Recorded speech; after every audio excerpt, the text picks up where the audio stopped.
Ready the demon engines and don the very spiky power armor? Because today we're talking about Chaos Space Marines with a tier list of every unit in their codex.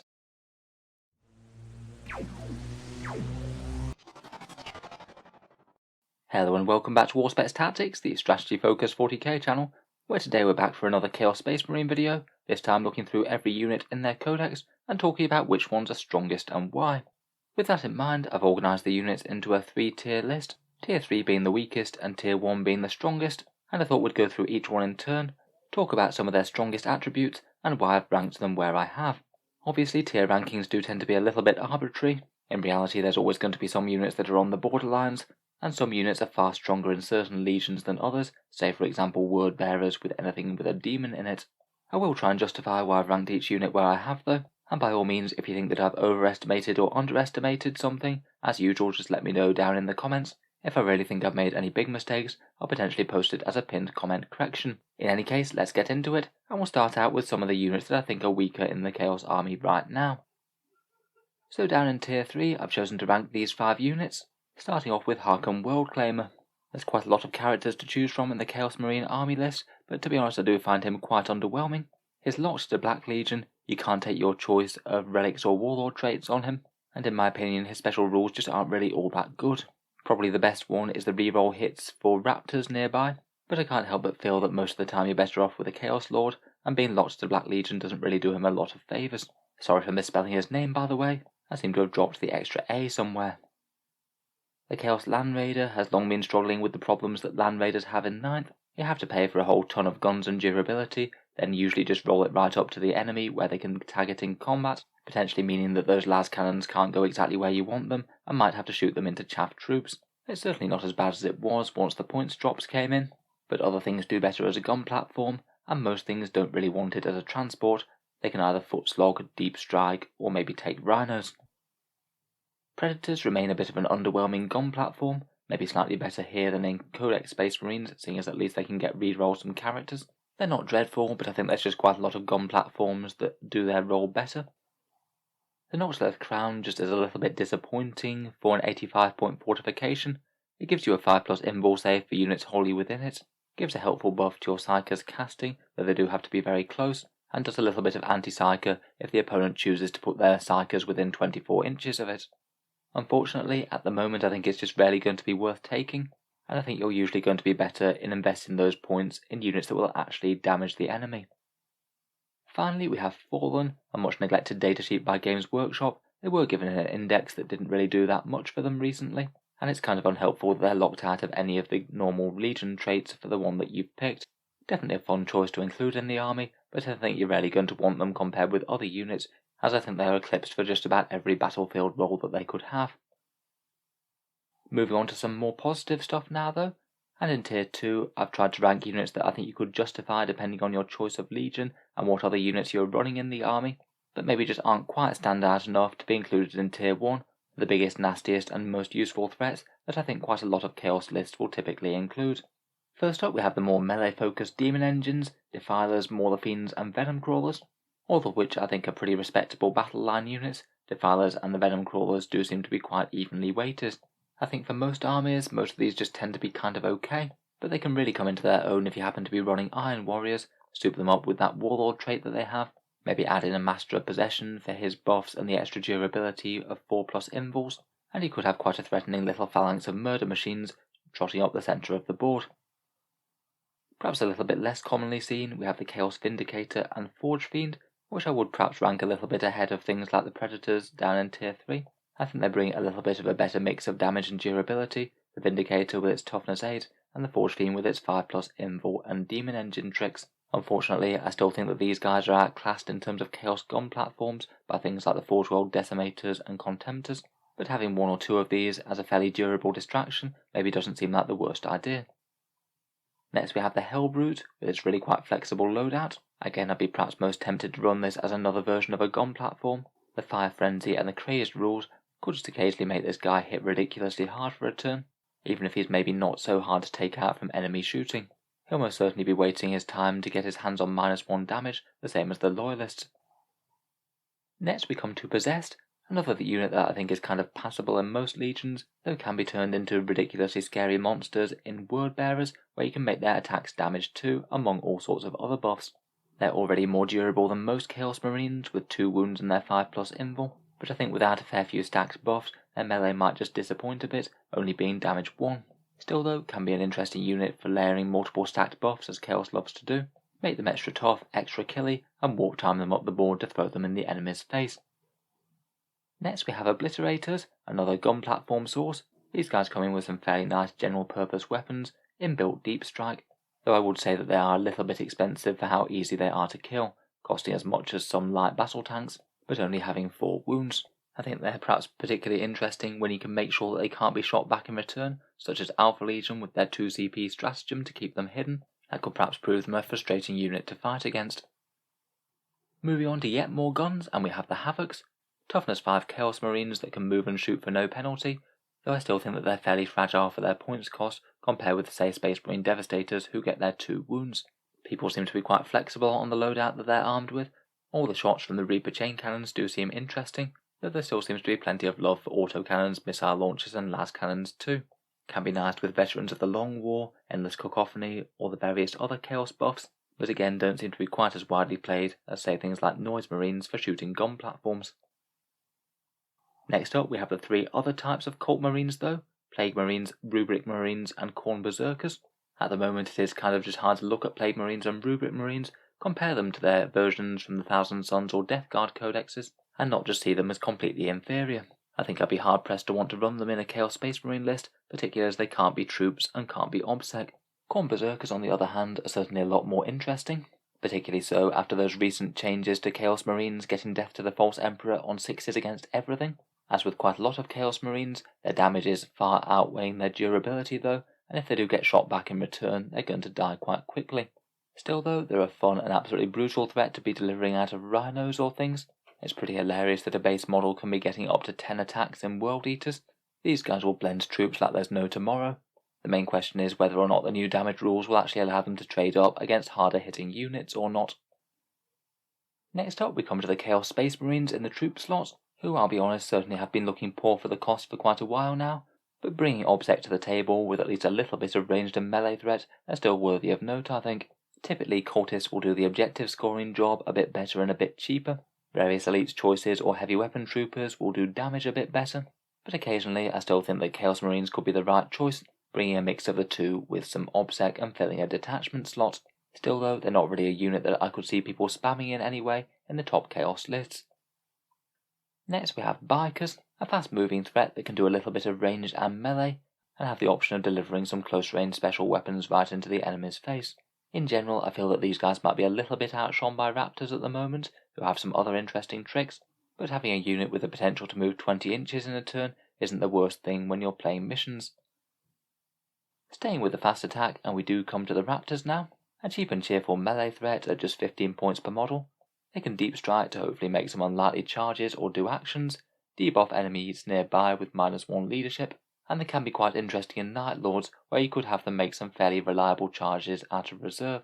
Still though, they're not all that hard hitting, mainly being armed with chainswords, and again with 1 wound they do tend to evaporate quite quickly when they're focused on by any sort of heavy anti-infantry fire.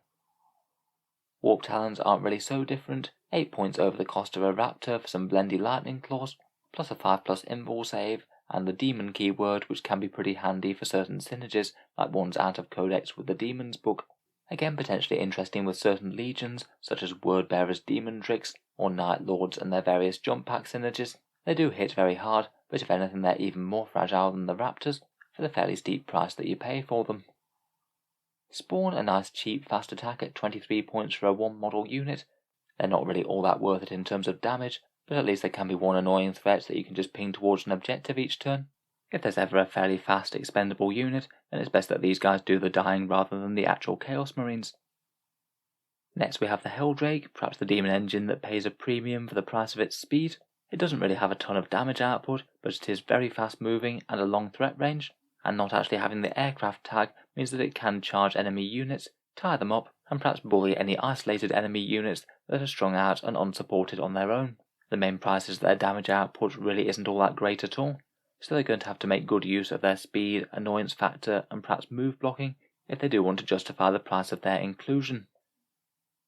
Finally, for Tier 2, I've chosen to rank several of the characters here. Chaos Marines do have quite a lot of good characters, and it means that there's really quite stiff competition for the HQ slots available to the army.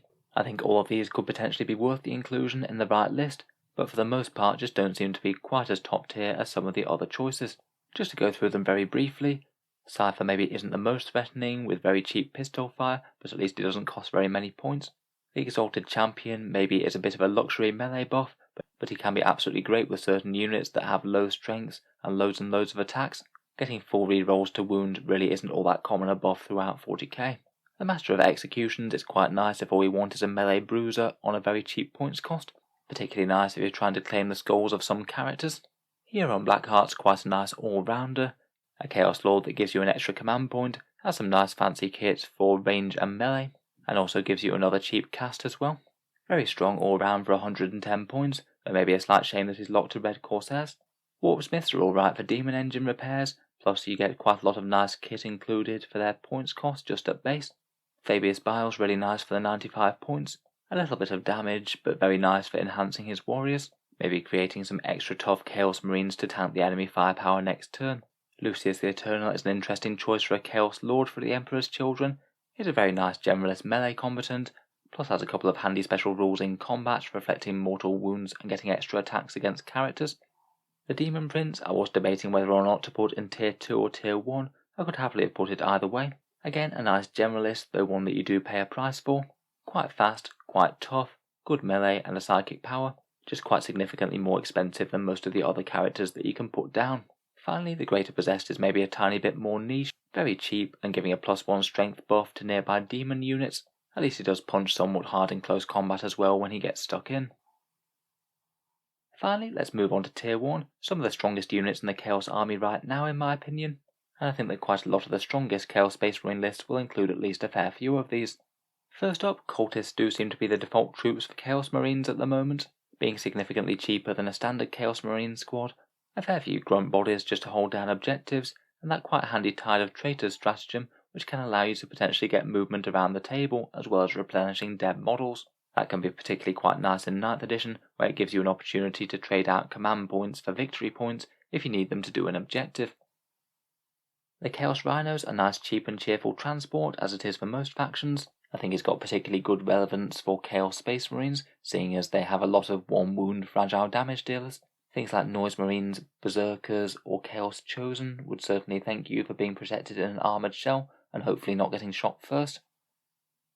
Chosen became a bit more of an interesting choice towards the start of 9th edition when they had that big war gear FAQ. You can have 17 points to equip them with a lightning claw and a chainsword, and that's really quite a nice melee profile. A decent 5 attacks on the charge, with most of them re-rolling wound rolls and a decent AP. They could also potentially deliver combi weapons and things, and could be a decent choice for jumping out of Dreadclaw drop pods or Rhinos. Still though, like a lot of Chaos Marines, they are quite fragile once they're down and the enemy gets to attack back. Chaos Terminators, in a similar sort of vein, seem to be one of the workhorse units of Chaos Marines right now. At 28 points per model with Lightning Claw and Combi Bolter, they're quite cheap for the amount of damage that they can bring, and at least reasonably sturdy with their 2 wounds apiece. Again, you can turn them into combi weapon deliverers, with a whole bunch of Melter or Plasma jumping out of Deep Strike, and they do quite like being Emperor's Children as well, as they can almost guarantee a charge out of Deep Strike, meaning that you can rely on at least one turn of hefty carnage from these guys before the enemy gets to attack back. Sticking with Slaaneshi things, and we come to the Noise Marines. It seems that in quite a lot of strong lists, Noise Marines are generally accepted to be one of the better infantry damage dealers at long range, usually beating out things like Havocs and Obliterators for the role. They can certainly pack a decent punch with their sonic weapons, shoot twice with Endless Cacophony, and it's quite helpful that they can be troops with Emperor's Children, giving you another alternative if you didn't want to load up on Cultists, and Chaos Marines didn't feel all that strong. They do need a way to be delivered into battle though. I've quite commonly seen them paired up with Dreadclaw drop pods. I'd say that one of the strongest aspects about Chaos Marines are their really powerful characters and their ability to layer repeated buffs all on the same unit to make datasheets that look fairly tame just on their raw stats punch well above their weights. Perhaps Chaos Lords, Sorcerers and Dark Apostles are the heart of that tactic, and all seem really popular when people are designing strong lists. Chaos Lords are quite nice generalist all-rounders, a nice reroll ones to hit bubble, which is usually useful no matter what you're using, a decent place to give warlord traits and relics to them, and they can be quite a nice countercharge threat with a decent number of attacks and fairly durable with their 4+ invul save. I think it's rare that Chaos Marines would want to leave their psychic phase at home too. Sorcerers have options for some seriously powerful spells, particularly things like Prescience for +1 to hit, or the very scary Warp Time to allow one unit to double move, that one allowing some surprisingly long threat ranges on dangerous units. Masters of Possession are maybe a touch more niche. If you're running a bunch of demon engines or things like Possessed though, they could well be worth it. Lots of their spells are good, including the reroll ones to hit and wound one, or +1 to your invul saves. Dark Apostles complete this trinity of really useful buffing characters. Pretty well every single one of their prayers are useful on the right unit.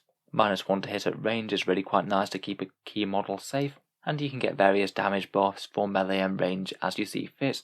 They're extra nice in word bearers as well, who can have an extra souped up Dark Apostle, and that makes him a near auto include for them.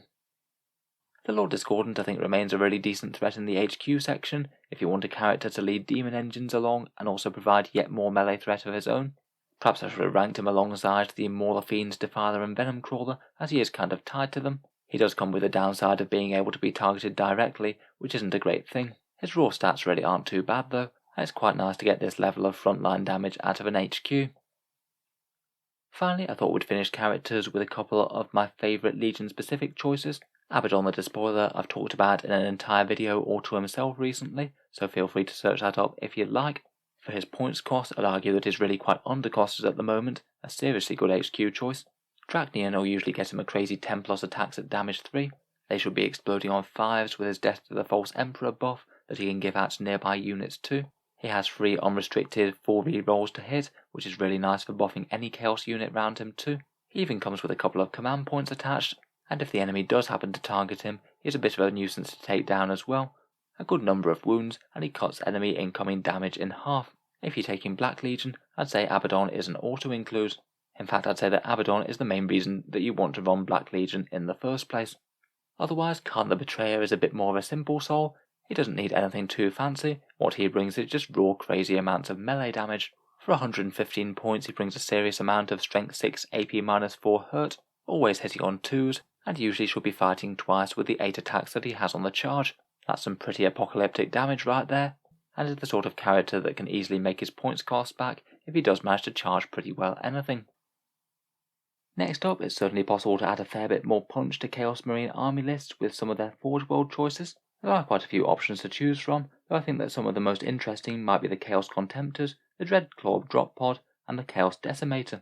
Contemptor Dreadnoughts have been one of the best firepower sources for marine armies for quite a while now, particularly those feared twin Volkite Culverins, maybe backed up by some Cyclone rockets. They're solid against just about anything, great for an all-purpose gun unit. The Dreadclaws are a potentially interesting way of getting infantry units out of deep strike, great for delivering something like Noise Marines or maybe even Chosen into the fray, but then quite fun that it can just zoom around the battlefield, cutting enemy units up a little bit with a few mortal wounds as they move past, and then annoying enemy units by tying them up, maybe even punching a couple to death with its bladed struts. Finally, the Chaos Decimator is an absolutely awesome source of mortal wounds at range. For 180 points you can have a critter that hits on 3s, an average of 8 shots, and then for every wound roll of a 2+, you get a mortal wound. Should be good for a very reliable 4 or 5 mortal wounds every time you fire. Never mind if you have other decent buffing units around, maybe things like Abaddon, or you soup them up with things like the Demon Forge stratagem. It's really quite nice to have a unit that you can just turn on against an enemy unit and know that you're almost certain to deal some hefty damage. Finally, last but by no means least, we have the Khorne Lord of Skulls, which is perhaps one of the stronger Lord of War choices in the whole game of 40k at the moment. It does have reasonable enough stats all by itself, but also has some great access to easy buffs, in particular that one command point Demon Forge stratagem, but it can make use of a good number of psychic powers and character auras, which as we've already said for Chaos Space Marines tend to be quite strong. Very much a threat that the opponent can't ignore as it trundles up the board, and it's quite fun that it gains even more attacks as it gets more and more damaged. Theoretically, when it's in its bottom bracket, you could be hitting with a crazy 27 attacks at AP -2 damage D3, which I think most infantry units are going to struggle to withstand. Obviously though, it is quite a big model. If the enemy does manage to focus it down, screen it out, or neutralise it in some other way, that's a hefty chunk of your army that you might not be getting so great value from. So I think that just about brings us to the end of our look through the Chaos Space Marines units in 40k. Hopefully that was at least some help for newer players.